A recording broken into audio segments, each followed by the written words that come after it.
I want to welcome everybody. I'm Bernadette Amacucci at White Plains Hospital, and I want to welcome everybody who's joined us so far for our session of LGBTQ plus identities, what we are afraid to tell you and why. And this is going to be a discussion between White Plains Hospital and some of our panelists from the LOFT. And so with that, I'm going to turn it over to our very own Richard Limato, and he could welcome everybody and sort of get us started. Richard, I'm just going to stop sharing my screen so that we could see everybody.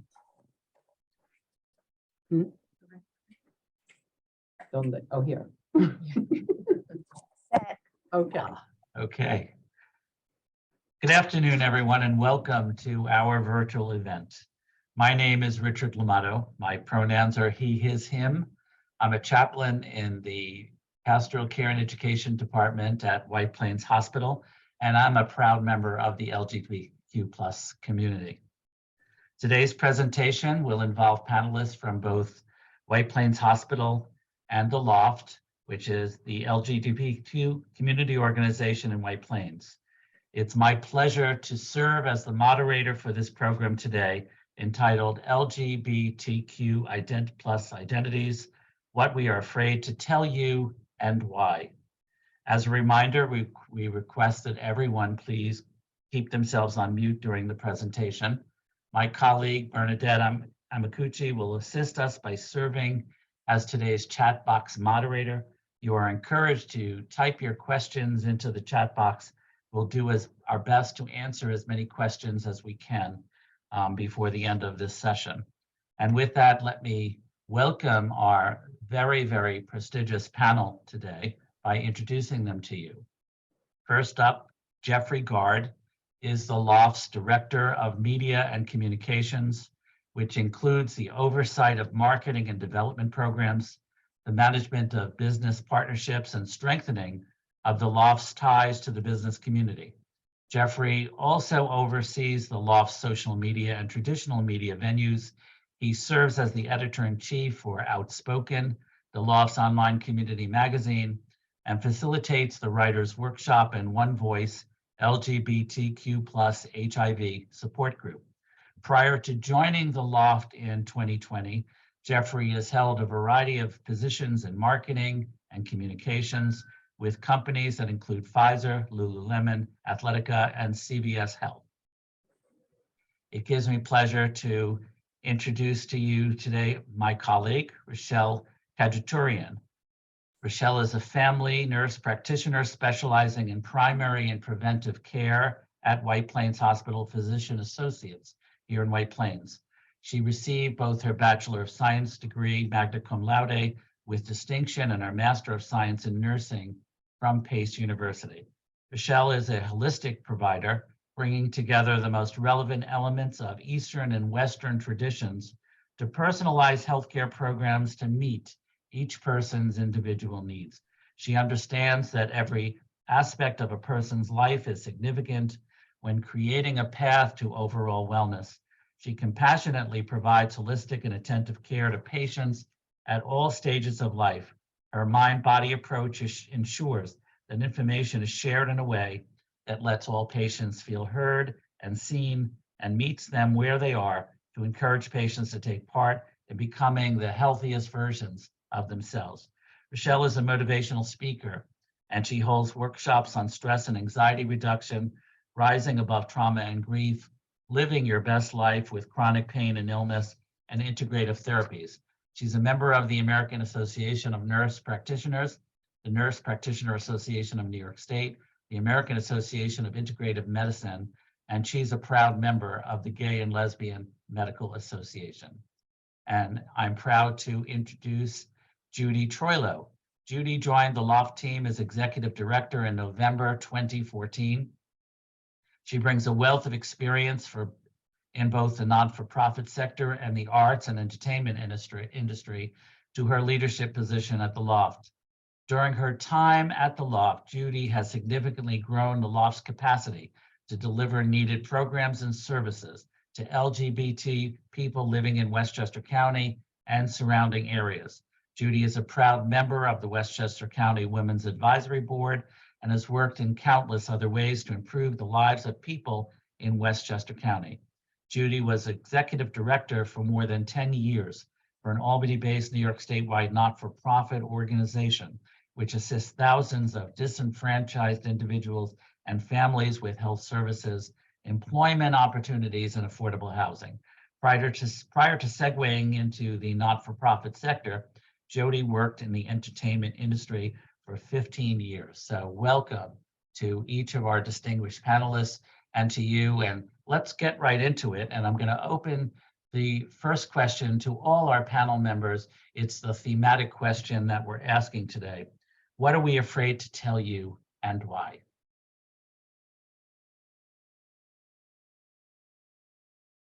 Rachele, let's start with you.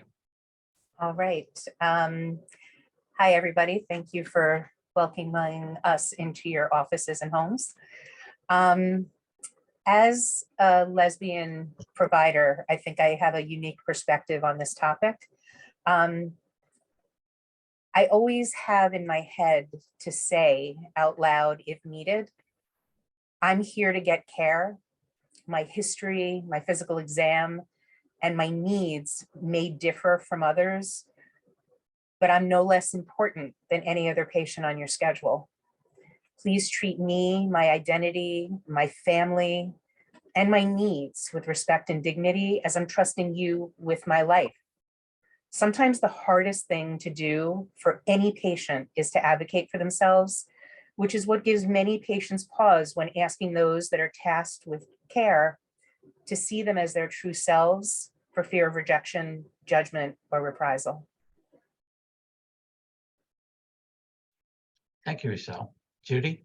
Yeah, I mean, thank you, Rachele. I think that really sums it up. So for me personally, I would say almost anything, because I don't know, when you're meeting with a new medical provider or actually the person doing an intake at the front desk, immediately, not only for myself, but most of the community we serve, there's anxiety because who is this person? Do they understand what my unique needs are? And especially when we look at many members of our community that identify as trans or non-binary, people don't want to be judged. They want to talk to somebody personally. I want to feel understood. We have unique circumstances. There are things that are fundamentally different about our lives, our sexual health, our gender identities, whatever it may be. We're afraid to talk about, but they're so crucial. So getting folks to understand that about our needs, and that our needs may be unique to what people typically understand, but we have to get to a point where they're not so unique. So people feel comfortable coming to a physician's office or to a hospital. Thanks, Judy. Thank Jeffrey. you. Wow, yeah, these are two fantastic, I think, explanations and shares. Thank you, Rachele, and thank you, Judy. My take on it is, of course, also personal. As a gay, I identify as a gay man, gay queer man. My pronouns are he and him. And I'm also a person living with HIV. And so for me, this is a very intense and deeply important issue. I require medical attention in order to stay alive and to stay healthy on a regular basis. The care and HIV care has gone a long way since it was originally came onto the scene in the 80s. It's no longer a lethal disease with the right treatment, with the right help. And I'm incredibly grateful for that. But it does require a very high level of medical engagement.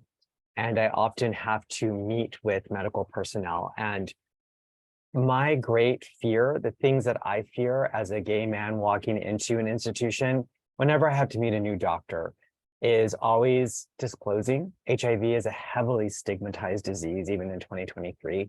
And the micro expressions are almost universally the same when I'm dealing with somebody who in terms of a medical professional who has not yet addressed the medical stigma. You can see it on their face in some very telling microaggressions.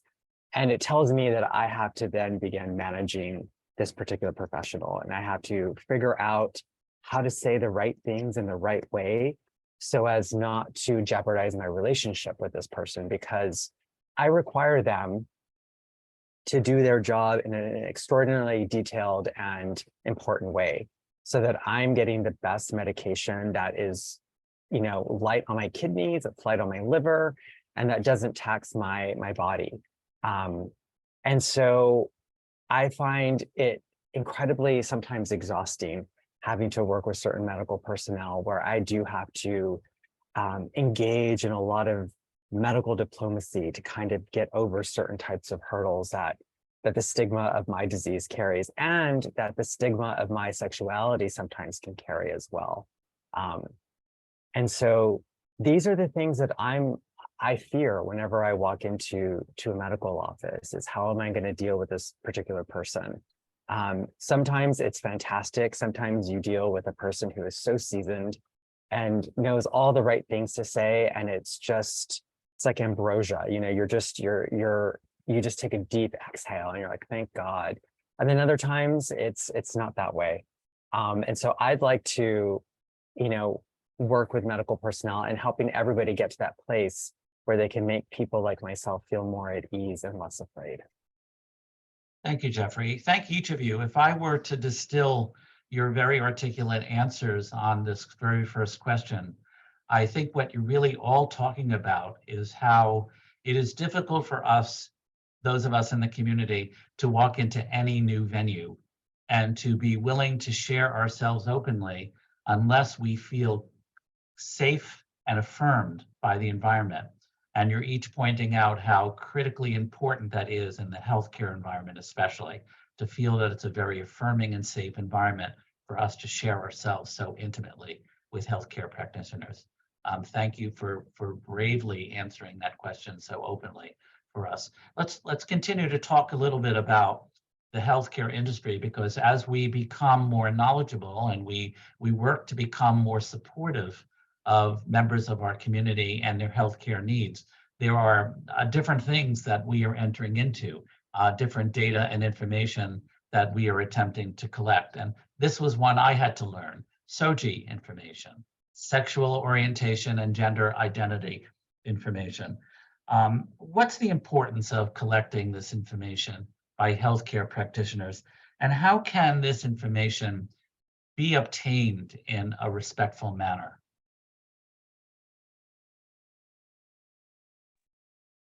It's Judy here, if I may. SOGI data is super important for physicians to have, or medical professionals to have, to effectively serve us as individuals.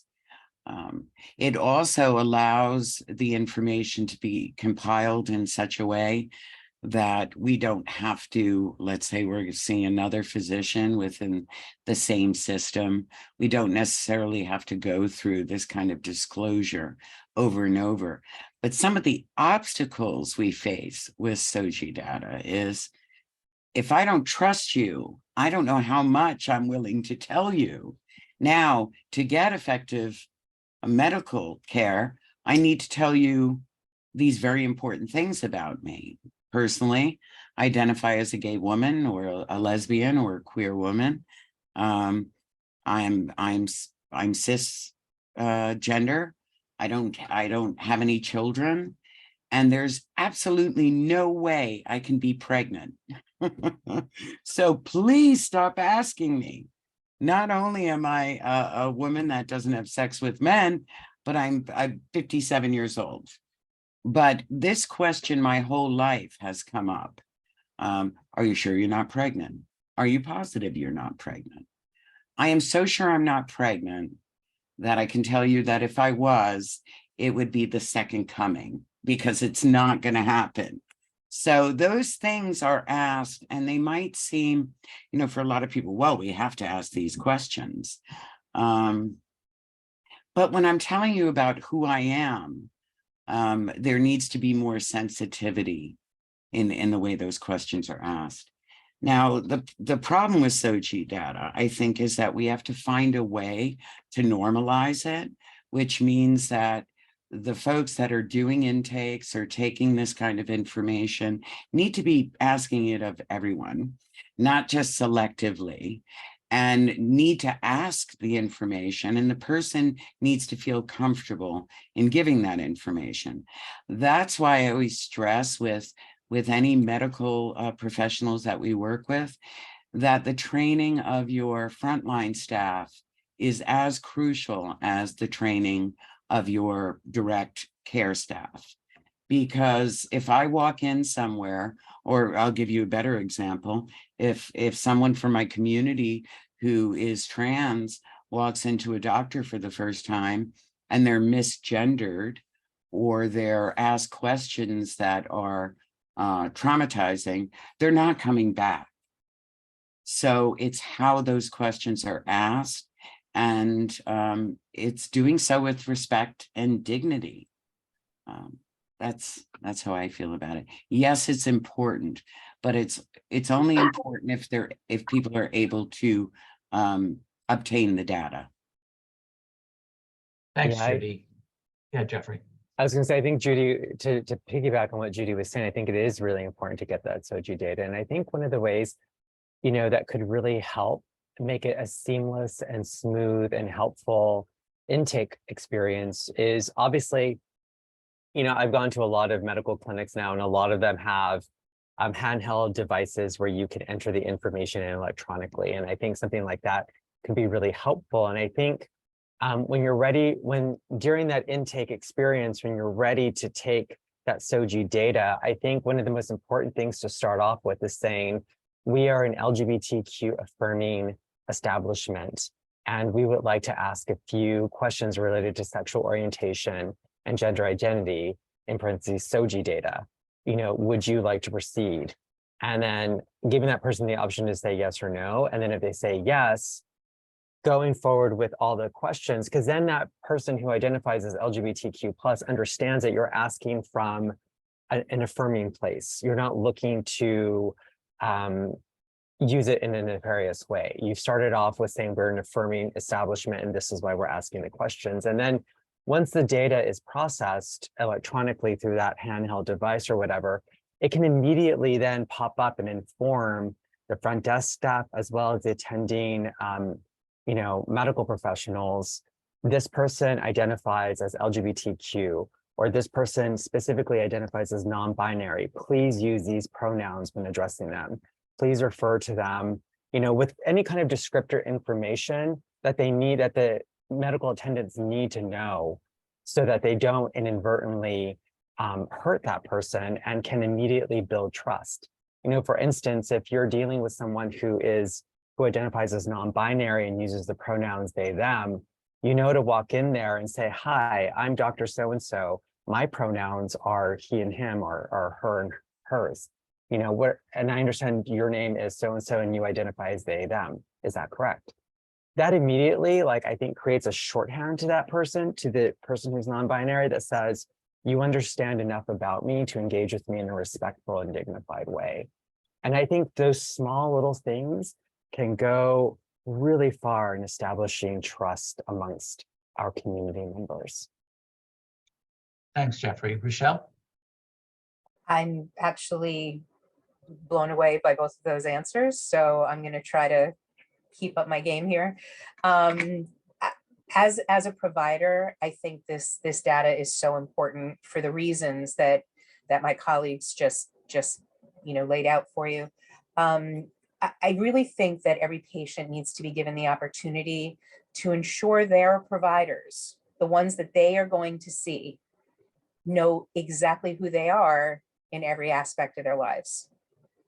And assumptions made about what we perceive may be not in line with what is actually in front of us. And by having that data, it allows us in the healthcare realm to address everyone's needs appropriately. And by teaching all staff that are responsible for obtaining this information, that it is not prying, that it is not overstepping some boundaries somewhere by asking these questions, and that there really is no room in the healthcare system for personal opinions, for political stances, for ignorance or bullying, when it can very likely affect the patient's care at the current visit, but also at future visits should they return. And, to what Judy said, if someone feels disrespected, they will not come back. So, remembering that asking for this information hurts no one, and it really helps the patients. Thanks. I think you're all keeping up your game in these very eloquent answers that you're sharing with us. And so much of it, I think, comes down to that affirming environment that must be created and the trust that must exist. I was struck by that through your answers. And that really speaks to what organizations can do, our next question, to really provide an inclusive environment. But my colleague, Freda Cohen, said recently, it's more than inclusiveness. It's an environment where people feel a real sense of belonging. So what can institutions do to create an environment where people feel affirmed, included, belonging, real feeling of belonging? How can institutions break down barriers and create the environment where people feel safe, trusted, and affirmed? I definitely think Rachele hit on something that I think is really important to just reemphasize. And I think it all starts with remembering the law. The LGBTQ plus community is a protected class of citizenry in New York State. And it begins with that. Just remembering that I think we all here on this call want to follow the law. And I think we all want to do what's in the best interest of being law-abiding citizens. And it starts with understanding the protections that are afforded to the LGBTQ plus community first and foremost. So I think having everyone in that medical establishment understand the protections and how the protections work. So having that kind of training that instills that, so that you're not only protecting the patients and the patient's well-being, which is obviously, I think, foremost for most medical professionals, but you're also protecting the institution itself, and you're ensuring that this is a safe space for everyone involved. And so I really think it begins with understanding the law and having that proper training around legal framework and understanding what it means to engage with a protected class of citizen. And then from there, when you understand that, I think a lot of the empathy comes from that kind of training and that kind of understanding. Rachele, Judy? Yeah. Thank you, Jeffrey, for that. I feel very strongly about a couple of things. First of all, I think Jeffrey hit on something that we need to put into context, because the LOFT provides trainings, cultural competency trainings, to a lot of healthcare professionals, institutions, hospitals. Occasionally we come across a group of people or a few people who don't necessarily affirm our rights. So, we'll have people push back and say, well, I don't understand they, them, so I won't use that pronoun. I don't believe in this. I guess the most important thing for me to say is it doesn't matter what individuals believe when you're in a healthcare setting. As a physician, as a healthcare provider, we first do no harm.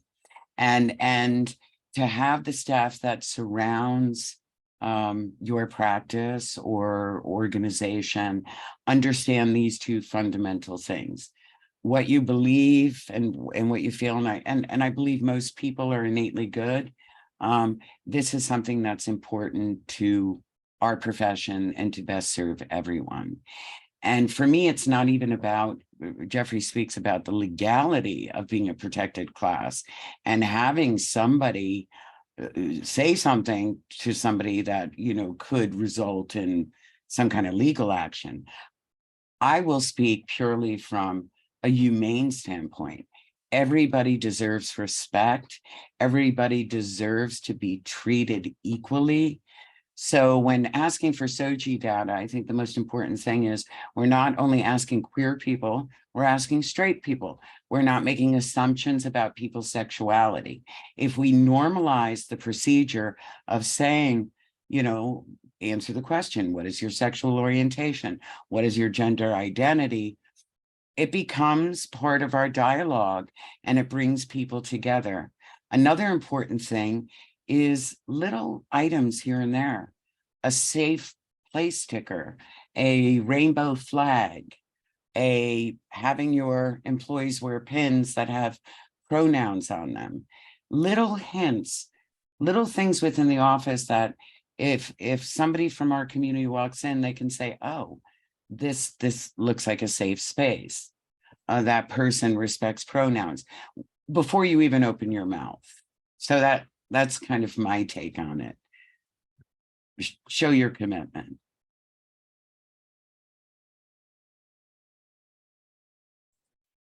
So I completely agree with both of my esteemed colleagues that it comes down to education and creating that affirming environment for actually patients and staff alike. Because there are coworkers that each and every one of you have that you may not know that they don't identify as straight. You know, it's kind of like the assumption that everybody goes on that everybody's straight, unless, you know, they're obviously gay. Well, who knows who's obviously gay? You don't know, but just by looking at someone. So these people in our workplace may not feel comfortable outing themselves at work because they don't know. We don't know. At this point in my life, in my career, I actually don't care what someone thinks of me, which is a really great place to be, I have to be honest. But so many of us don't feel comfortable sitting around the break room talking about our anniversaries and our weekends or vacations with our families in the same way as others do, because we fear non-acceptance. The same goes for patients that we see every single day. I have stickers on the back of my laptop that every patient sees when I walk in the door. It is inclusion. If you know, you know. It can create a feeling of safety for patients that don't always feel safe. And it's been voiced to me by a number of my patients, both allies and members of the community alike. I had one mom who almost started crying when she saw my pronouns matter pin on my lanyard because her son, born female, now identifies as male, still a teenager, not having any kind of gender reassignment surgeries, but this is how they identify. And it makes such a difference to people that are walking into our lives to be able to treat them with respect. And I have to say, if I weren't a member of the community, I would still have those stickers just to show my solidarity and support for patients so they do feel welcome and they wouldn't feel afraid they'd be judged during the visit. Those little tiny things, wearing the pin, having the safe space stickers, those things go such a long way. Thanks. It seems to me that each of you, implicit in your answers, have recognized that within the organization, it really comes down to the individual feeling comfortable enough to be what we call in pastoral care agnostic listeners to people, non-judgmental listeners. So, but we all bring into our work personal bias. So how does personal bias, how does implicit personal bias impact the experiences that we provide to other people? And how can we work on that? So Every one of us walks into every situation molded by our life experience. Starting when we're really young, our upbringing becomes the foundation of what we believe. You may have accepted members of your family who you know and love, who identify as LGBTQ+, so you assume that everyone else is accepting of them as well. Alternatively, you may have never been exposed to members of our community and have never felt the need to delve into the intricacies of our experiences because it was never asked of you, or because maybe it was unfamiliar and an uncomfortable entity. Our school years further build the framework of our beliefs. Our friends and teachers have opinions, practices, and beliefs that we have maybe folded into our own foundational selves, and again, form more levels of implicit bias about people, situations, religions, etc. And then as an adult, we really start to solidify those beliefs as they become a part of everyday life. We bring those biases into the workplace without even realizing it. As Judy said, I also believe that people are inherently good. People don't mean to hurt other people with what they do and say. But, you know, these biases really can and do affect patient care. And it's really imperative to do 4 things: to identify our own implicit biases, and we all have them; to accept the need to rethink them without becoming defensive about the conversation, because it's not about you, it's about your care of the patients; to learn about the reasons that this is being asked of us, and then to change our approach overall to patient care. Thank you. Judy, Jeffrey, do you want to weigh in on that one?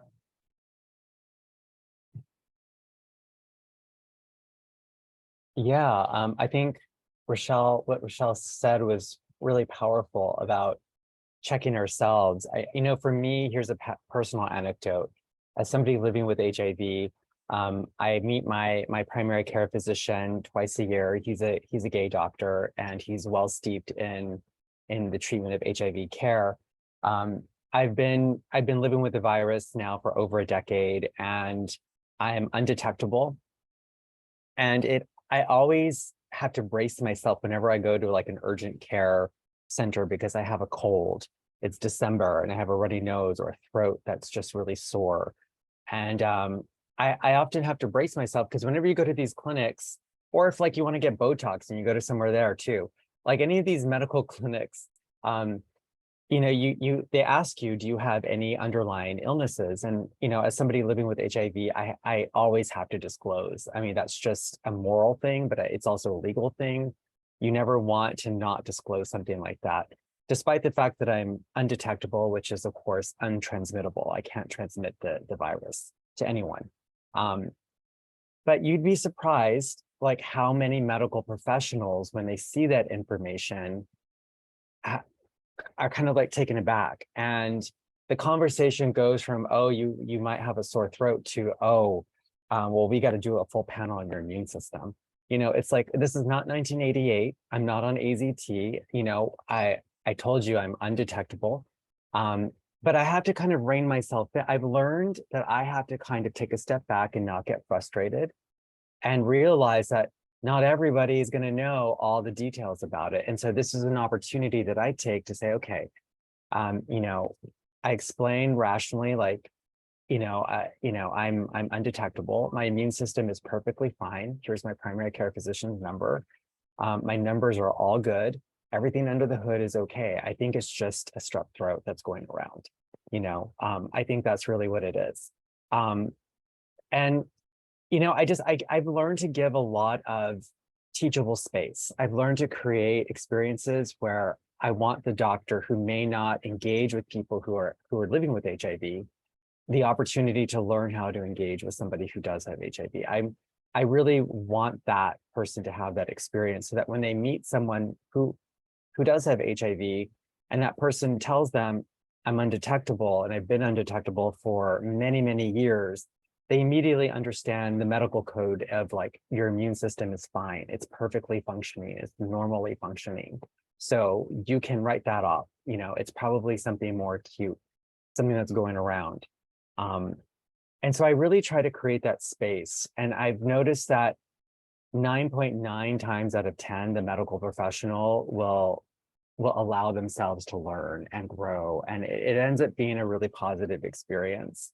There are those occasions where it is not possible, or I just see that it's not negative. And I go back to my community.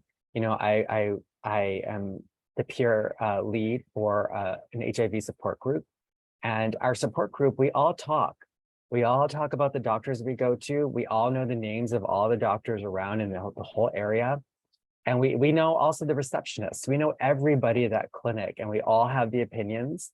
You know, we all share experiences. And so we go back and we exchange that information with each other.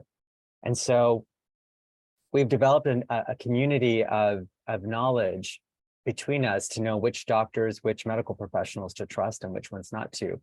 But I always, you know, and of course that does create some bias, but I always try to, as a person, I always try to give a little bit more space for people to learn. I don't expect people to know everything right away. And I do try to create that space. And I think that's a really important thing to say, because it's okay for doctors to not always get it right away all the time, or for medical professionals to not get it right all the time. But what does matter is being teachable and being willing to say, okay, I'm sorry, you know, or let me try to make this a better experience next time.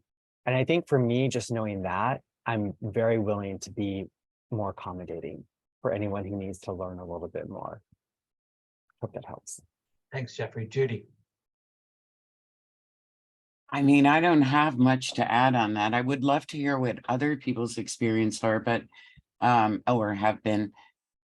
One thing I would say is that we all struggle with it, right? I'm listening to Jeffrey and I'm thinking, yeah, there are times where I'll go, you know, I've been to the doctor, or I've been somewhere and I've thought, oh, well, this person is straight and I'm making an assumption, right?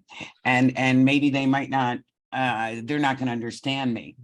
So I had to stop thinking that way. And I completely encourage anyone who runs an organization or an office or a practice to do trainings around bias and how it affects our thinking, because there's so much that's done as a result of our thinking in a certain way that becomes habitual.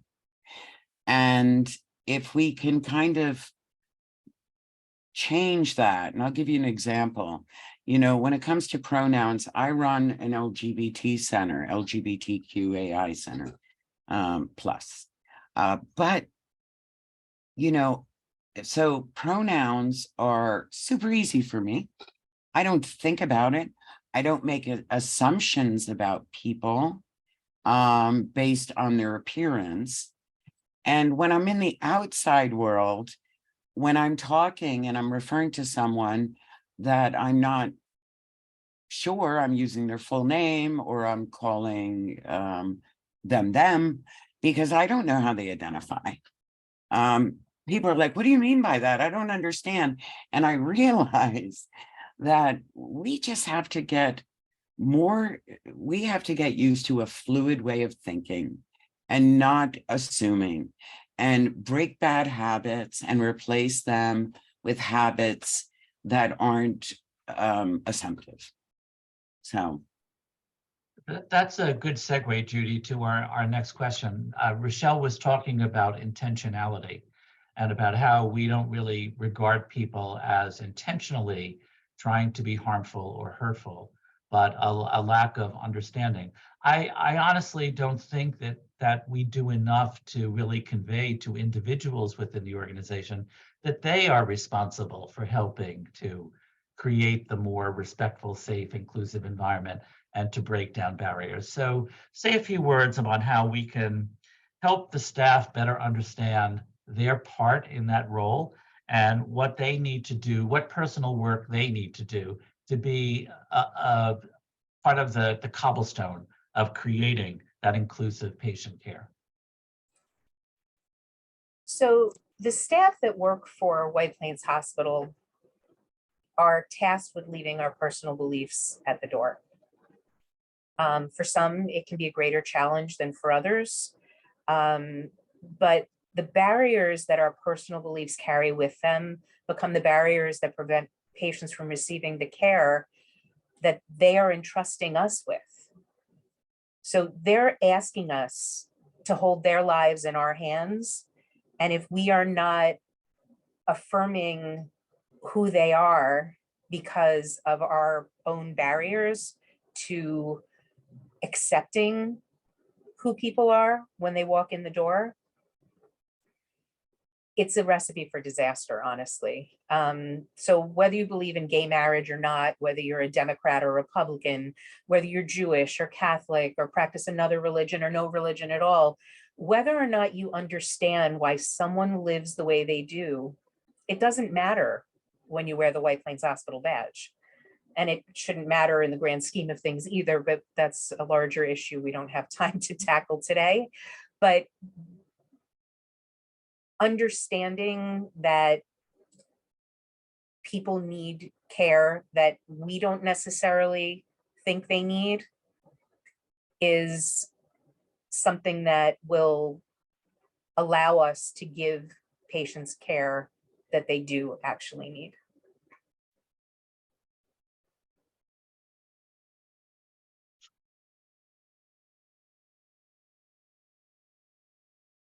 So I'm sorry. Go ahead, Jeffrey. So with intentionality, I think it's really important to know two things. Knowing that many in the LGBTQ plus community are absolutely terrified of accessing medical care for a variety of different reasons is really important. And they're terrified not because of the news they're going to get, although that might be a part of it. They're terrified of the experience they're going to have in engaging with staff at different levels. So if we know that, one of the ways that we can help neutralize that fear is by providing indicators that you are safe with me. Providing an indicator that says the message, the intentional message of you are safe with me is, I think, huge. And a couple, we've already talked about the inclusion of buttons, stickers, small indicator, maybe a sign on the bathroom that indicates this is a gender neutral bathroom. Things that indicate you are safe with me are by far and away the most instant ways of accessing populations like the LGBTQ plus community who by and large are terrified for different reasons of coming and accessing medical care. And so again, having those indicators, whatever those might be, a rainbow pen on your white coat that says you are safe with me is huge. An LGBTQ person, that will be the world, that will mean the world to that LGBTQ person to see that. Something that a pronoun pen, a sticker, something that lets them know you understand that they're afraid will, I think, move mountains. Judy. By the way, we're happy to provide, I don't have any safe space stickers right now, but we can order more. Anybody who needs a flag, a sticker, they can call the LOFT. We're happy to provide it. I guess I will, for me, I always say shame is not a teacher for the most part. As we said, most people don't even realize or their personal views. It's as Rachele said, you have to keep your personal views out of the workplace, especially when your job is to serve the community. That goes for all of us when I say you. And to treat people with respect and dignity, no matter who they are. No matter who they are, whether you disagree or agree, respect goes a long way. And we're living in a world right now where, let's be honest, there is so much hate out there. There is so much prejudice out there. There is so much evil out there right now that we all, in order to make things better, we have to check ourselves and our own behavior. So being responsible for ourselves, not judging folks, and taking time if we don't understand. I always tell people the LOFT is right here. We're not going to judge you if you come in here with an honest question. That's the place to ask it. We're going to help you understand a little bit better. If you're coming from a good place, we can provide you with the information you need. Thanks.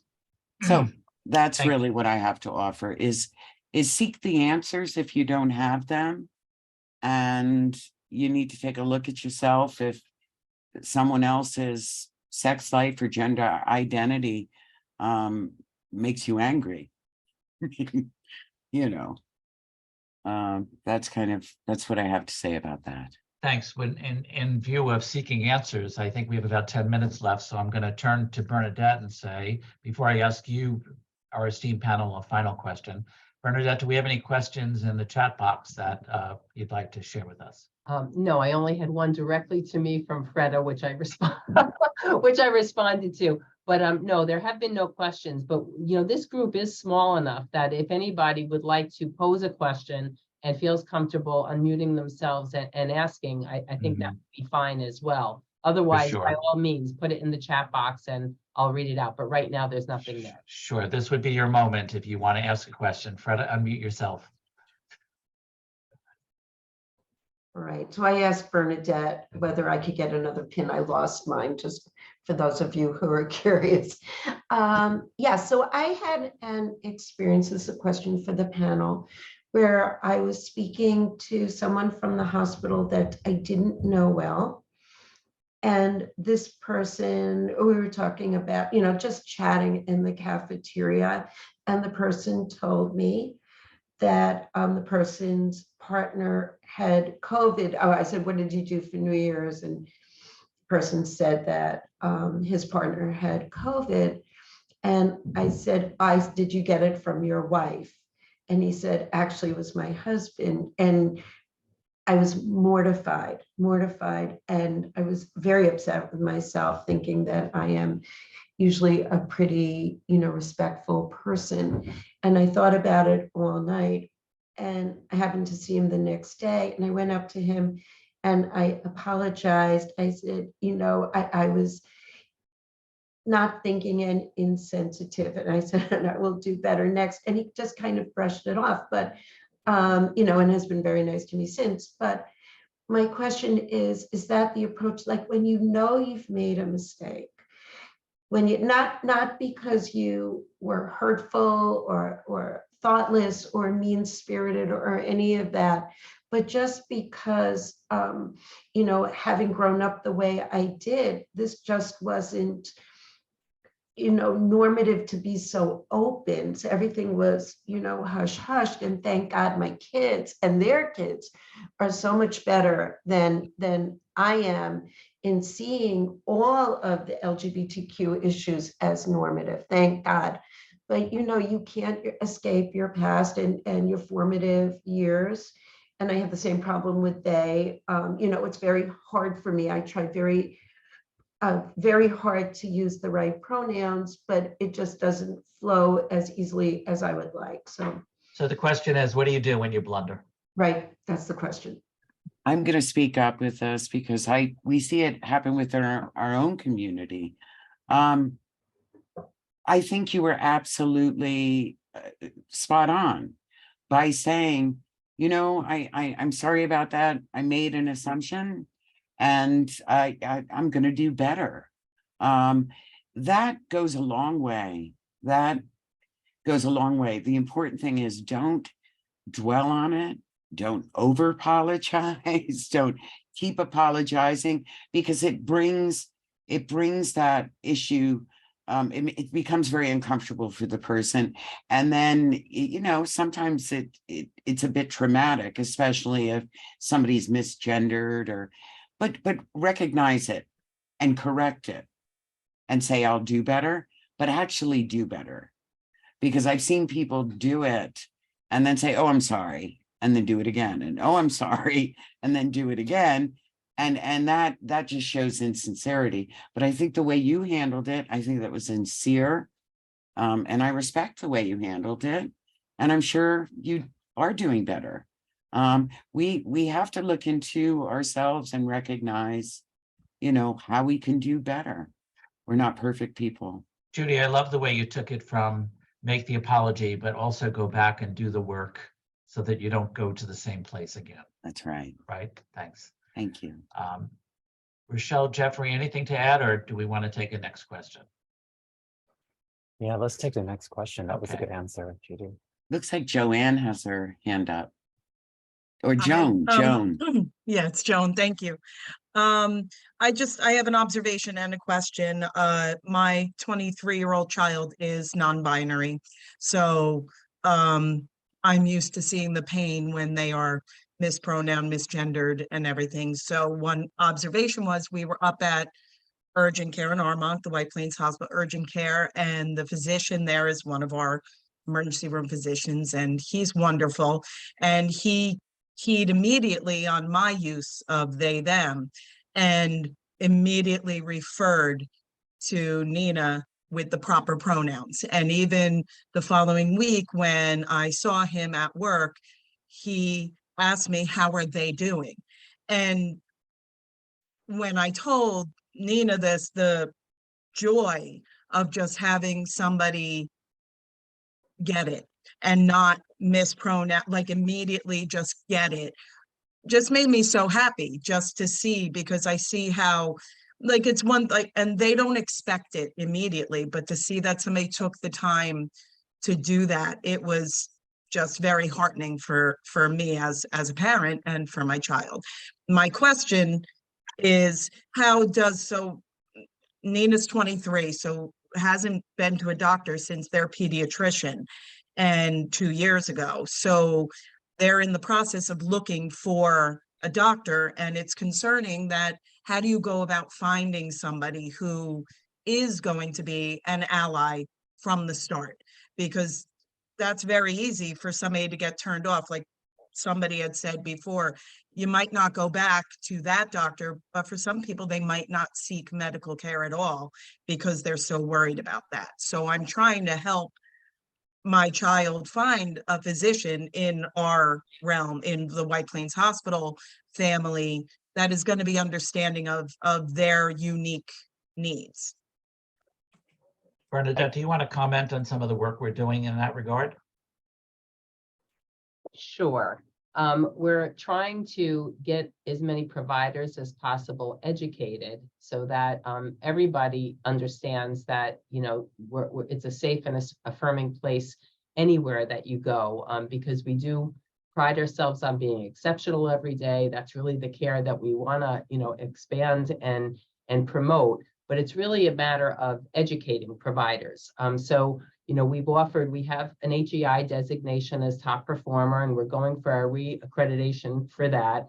And one of the, you know, the things that we have to do is really promote education. And I think that that's so important for providers to acknowledge that they have to learn something as well. And I think all of that, Judy and Jeffrey and Rachele, you've all said it, we have to look inside ourselves and know that there's room to grow. We all have opportunities to, you know, to expand our knowledge and our understanding. And that's what everybody has to do in order to do that. So that's not really answering the question, Richard, I know, but we are encouraging all of our providers to be open, accepting, and, you know, affirmative in their care. Thanks, Jeffrey. Yeah, if I could just step in. To answer your question, Joan, one of the most important things that I think exists within the LOFT universe are support groups.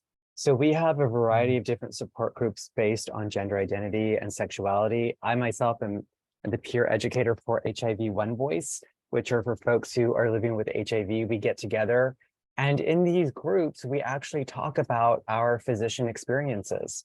Like I mentioned before, we all know all the different physicians at play. We all know which ones are really, really good, which ones are okay, which have the best staff. Because believe it or not, staff can make or break an experience. They can make an experience really joyful and really positive when you got that receptionist or that nurse that just goes all out. And at the LOFT too, you can actually utilize our helpline. And we have a referral list of affirming LGBTQ plus doctors as well.